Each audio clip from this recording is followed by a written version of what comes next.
Hey, what's up guys? This is your boy Travis back again here at Big Boy Toy Reviews. And finally,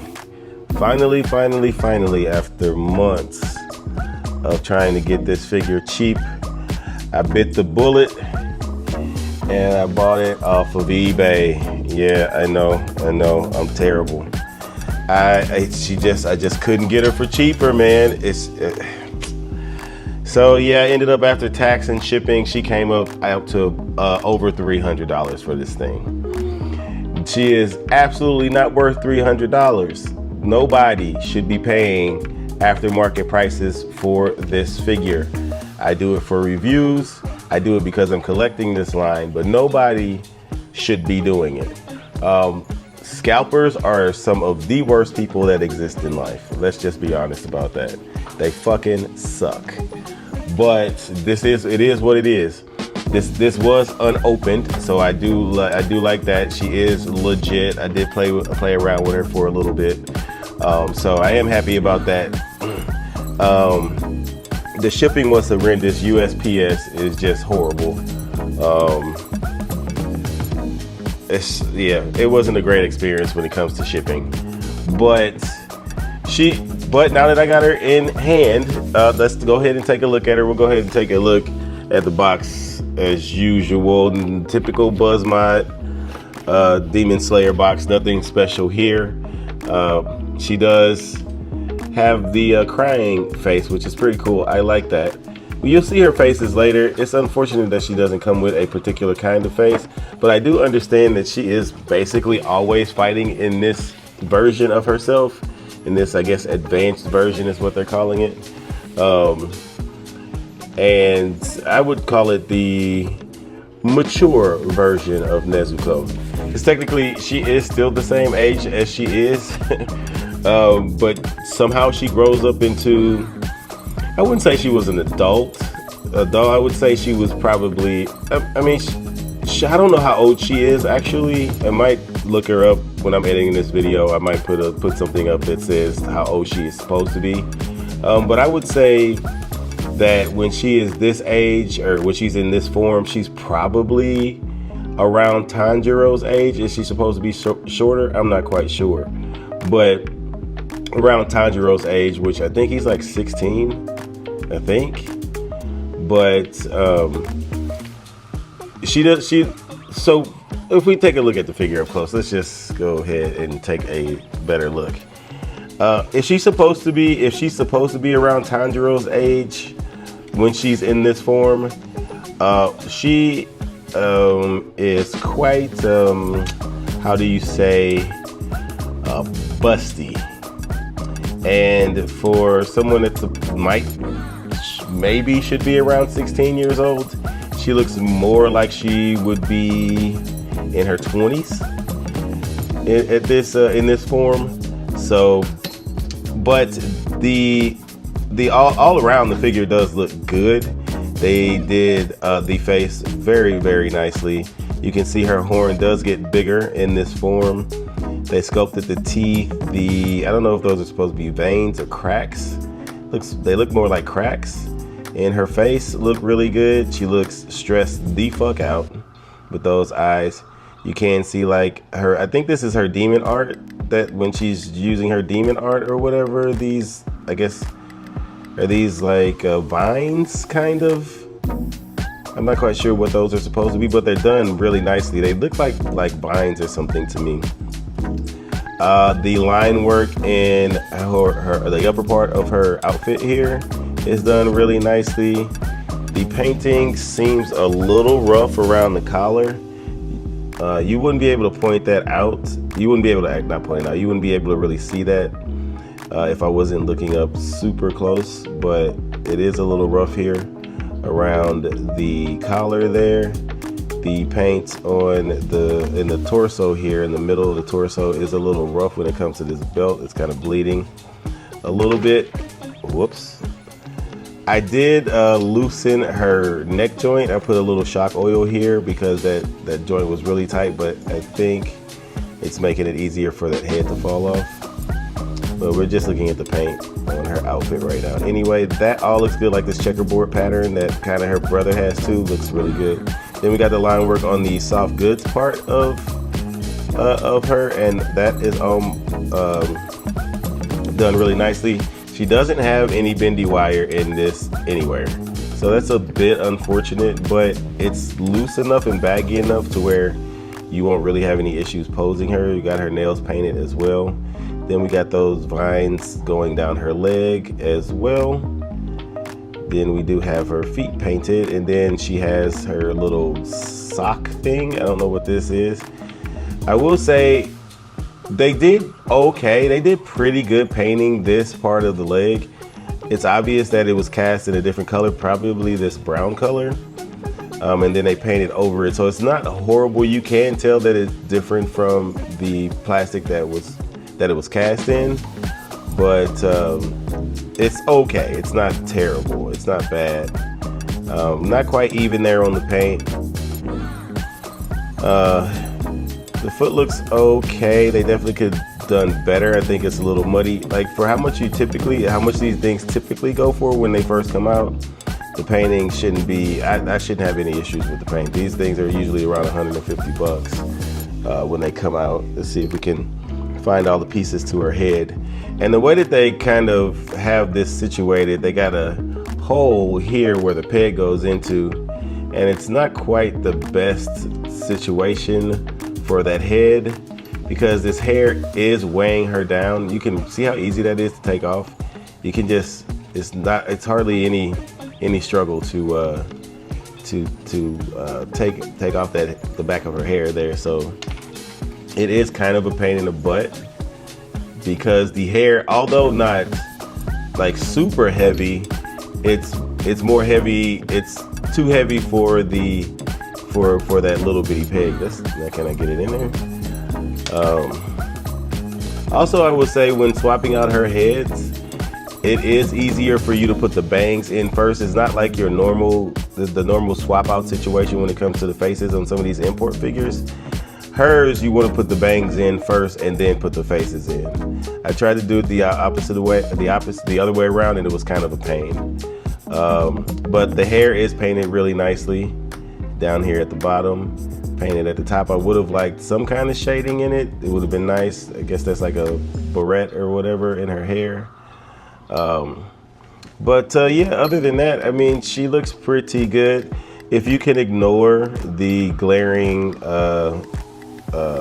joints that they have, the glaring horrible joints that they use for shoulders, it only gets worse when it's a figure that doesn't have sleeves. I mean, look at that. That is just obnoxiously horrible. I don't know why they do that. Luckily, she does come with a jacket, so that will be covered up, but we got to point it out because they need to do better. Other than that, she's going to be a little wobbly here, unfortunately.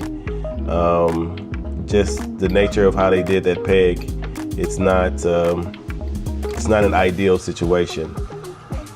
I'm not happy that I paid that much money for her. I did need this figure in my collection, and I'm going to end up paying just about as much money for the snake Hashira too. I forget his name, but unfortunately he is also ridiculous on the aftermarket right now. Luckily, I'm glad I was able to get the Love Hashira for retail, because she is going for about 300 bucks now too. I should have bought two of them. I actually had two saved on Big BBTS, and I didn't pull the trigger on the second one, and I should have.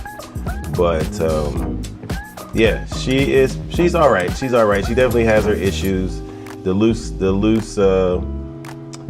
I wouldn't say joint, like just the way that peg goes into the back of the hair, it's just too loose and wobbly. You're not really going to be able to do much with this face, or this head, I should say.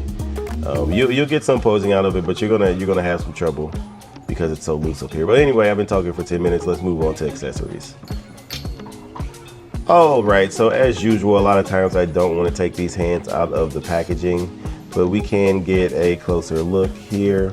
She has the wide open hands, more kind of wide open hands. Then she has two kind of clawing hands. Well, actually, these are fist hands. Never mind, these are fist hands, and then these are the clawing hands, and they are the fingernails are painted on all of them. I wish that they were a little more pointy, more claw-like, because they don't seem to be all that claw-like to me.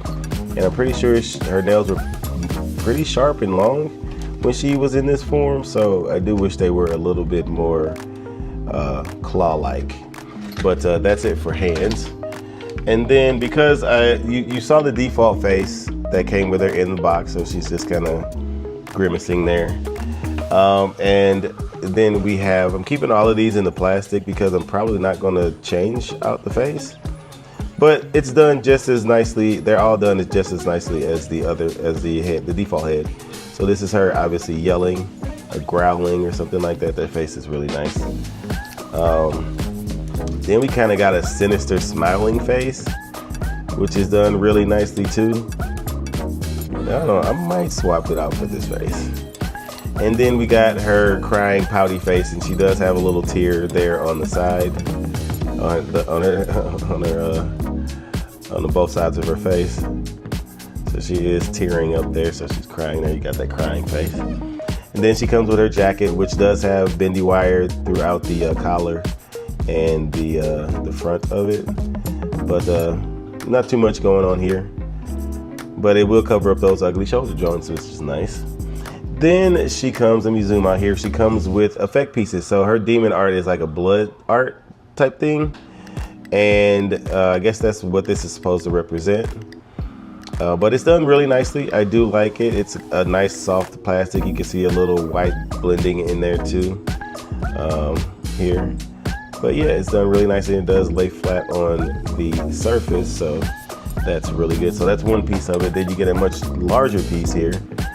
And also done very, very nicely.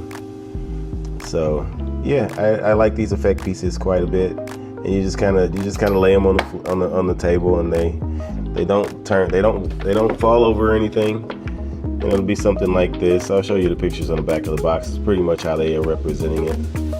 But yeah, so that's nice that she comes with that. And this is kind of what you would see, and give you an idea of what they kind of did with it. And then they even had a old girl, I forget her name, that she was fighting when she was in this form, trapped around in her little blood art thing. And you can see how she would be pouting and crying there with the crying face. But yeah, that is it for accessories. Let's go ahead and get to the articulation.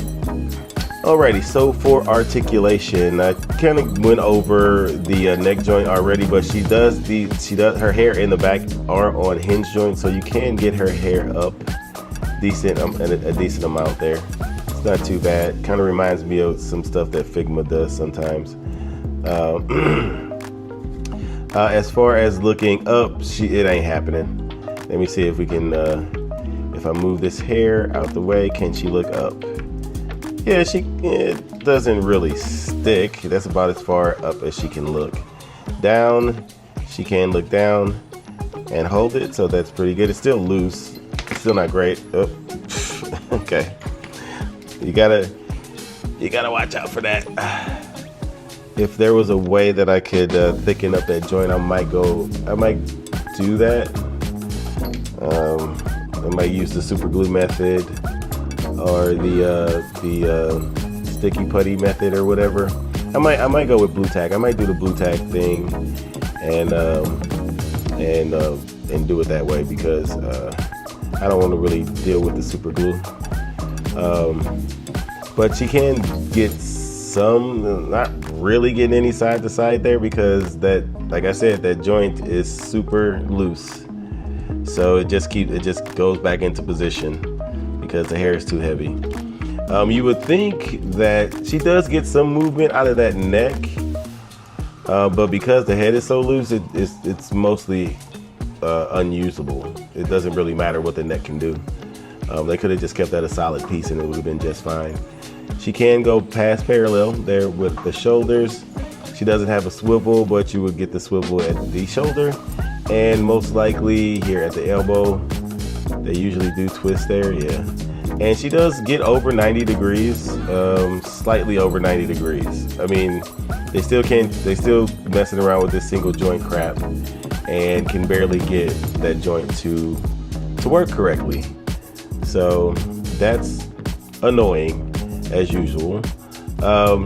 They got the hinges for the wrist. The torso, I didn't really play around with it. I'm going to take her head off because it's probably going to fall off anyway while I'm doing this. I actually didn't play around with this that much. She can't go back that far, which is pretty good. Forward, not great. Not too much going on there forward wise. Side to side, it's okay. You do get a twist at the top there, and you get a twist at the bottom, so that's good. But yeah, back is good, but forward sucks. It is almost non-existent. So her torso pretty much sucks. As far as her legs are concerned, she can only get that far on the splits, which is extremely disappointing. If you push it too far, her legs just pop out super easily. So yeah, there's that. She can kick forward nicely, so that's good. Backwards, she can kick backwards really nicely as well. She does have a thigh cut there for the swivel. Well over 90 degrees with that knee, even with the big chunky piece on her calf there. As far as the ankle, can go up that far. That's as far as it goes, not too bad. Down that far, and then we got a toe hinge, which is pretty good for a toe hinge actually. So the articulation is mid at best. You're gonna have issues with the head because it's way too loose. You're gonna have issues with the torso because it's not torsoing. The torso doesn't torso like a torso should. So there are some issues with the articulation on this chick. It is unfortunate because she's supposed to be pretty agile, and not being able to do splits and bend forward does not exude agile prowess, if you ask me. So anyway, that's it for articulation. Let's move on to comparisons. Oh, one thing I missed on articulation, she does have the ankle rocker. I think I missed that on articulation, but both sides do have an ankle rocker. Sorry about that. And this foot, forgot she has two different types of feet here. This foot also has a decent hinge for the toe as well. So all the same articulation in both legs. But as you can see, I put the jacket on her, and it looks good. It covers up that ugly ass joint, and I think it looks pretty damn good. Anyway, let's do comparisons. Alrighty, so here she is next to both Tanjiros. We got the Buzzmod Tanjiro here, and then we got the SH Figuarts Tanjiro there. The SH Figuarts Tanjiro is a little bit taller than the Buzzmod Tanjiro, so he is about the same height as Nezuko, it looks like. She might slightly have him, maybe.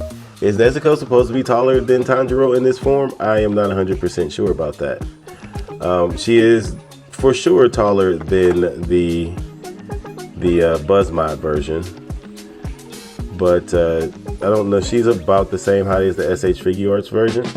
I don't know if she's supposed to be taller than him or not, but she still looks good next to them. So that's pretty good if you ask me. If this is accurate, then it's perfect. If not, they made Tanjiro too small. But yeah, that's what she looks like with them. All right, and here she is next to Tengen and Daki, the Shira that she was in when she was fighting her. I forget what that arc was, but this is when she had this form. When she first did this form, it was in the arc where she was fighting Daki. Hopefully they make her brother, because he was really the head demon, or what do they call him? The upper rank. That's what it was. She wasn't the upper rank. Her brother was actually the upper rank demon. So hopefully they make her brother. But yeah, she is quite a bit taller than Nezuko, and I think that's how it's supposed to be. And obviously Tengen is huge. He is supposed to be pretty tall. So that's what she looks like with him, and I think she stands out. She looks pretty good with him. And then finally, here she is next to the much younger version of herself. And then we have her next to Mitsuri Kinroji. I think that's how you pronounce her last name. But yeah, she's the Love Hashira. And yeah, both of these chicks are $300+ on eBay right now, which is absolutely obnoxious. But yeah, that's what she looks like with them. And obviously there's no need for me to like actually pose her or straighten her out, because her younger self is obviously gonna be much smaller than her adult self. So you can even tell from here like how like she's quite a bit smaller in this form, in her like original form. So but anyway, that's it for comparisons. Alrighty, so in conclusion, I obviously should have probably put the more clawy hands, like bent fingered hands, while trying to do this pose, but I'm not gonna bother taking those hands out. This is a completely unnecessary figure for anybody that's collecting this line. You don't have to get her. It's nice to have her, but at no point should you pay what I paid for her. She's not worth that much. It's unfortunate too, because Buzzmod arguably makes the better looking Demon Slayer figures. And this is obviously just my opinion. I do think the Demon Slayer Tanjiro looks better than the SH figure arts because of the cloth jacket. You don't have the breakup of the articulation. There is a way to mod that SH figure arts Tanjiro, and I might do it. We'll see. Well, mod it to be able to have a cloth jacket, but we'll see. I might do it. I might not. But she's not necessary. I don't think, not for those prices. And from my understanding, I don't think Buzzmod is all. I don't think they're all about re-releases. Not from what I've seen. I don't think I've seen them do any constant re-releasing of figures. I could be wrong. If anybody knows better than me, then please let me know. So you're kind of fucked if they don't re-release her, because she's going for ridiculous prices on the aftermarket, just obnoxiously ridiculous. So I still think she's a good figure. She is definitely lacking in several places, which is very unfortunate. And when you're paying the kind of money that you pay for these Buzzmod figures, they absolutely deserve to get lambasted by the community. They shouldn't be charging the outrageous prices that they're charging. I think it's mostly an Aniplex thing though. And Aniplex, you know who they remind me of? They remind me of Square Enix. They remind me of Square Enix with their Final Fantasy figures. They don't care that they're making trashy figures or figures that have shit articulation. They will still charge you outrageous prices regardless, and they don't care. They don't listen to the community. They don't request advice from collectors or anything like that. They just bring it out and they say, if you don't like it, well, fuck you then. And I think that's unfair. Because I'm a reviewer, I do feel a need to have to go out and buy these things. But as a collector, if I was just as a collector, not a reviewer, I wouldn't have bought this if I wasn't looking to review her, to be honest with you. I would have been upset that there would have been a nice little gaping hole in my Demon Slayer Buzzmod display, but I would have just sucked it up, because paying $300 for anything like this is absolutely ridiculous. So that's kind of how I feel about it. I don't really have a real opinion about how good she is. She's all right. She's mid, I guess, at best. She looks fantastic. Like, she looks good. She looks just like how she's supposed to look. But everything else that is required in an articulated action figure, it's just subpar. It's very mid. So that's unfortunate, considering the price for this lady. So anyway, that's my thoughts on that. Please comment, like, and subscribe. And until next time.